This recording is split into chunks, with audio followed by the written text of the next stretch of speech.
First ever 3D printed neighborhood, soon to rise in Austin, Texas.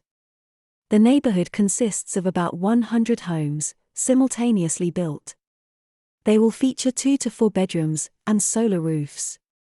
The machines are fully automated and can print 24 hours daily, needing only 3 workers.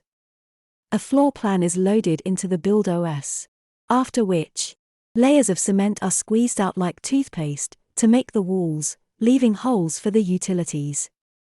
The machines can print the entire wall system with electrical, plumbing, and ventilation, at around a third of what a typical team of builders would need. All these contribute to both low costs and timeframe. More energy efficient than wood. The homes are also far sturdier, with about 4 times above the regulatory code, for resistance to various elements, like wind and water. Would you like to live in a 3D printed neighborhood? Let us know your thoughts.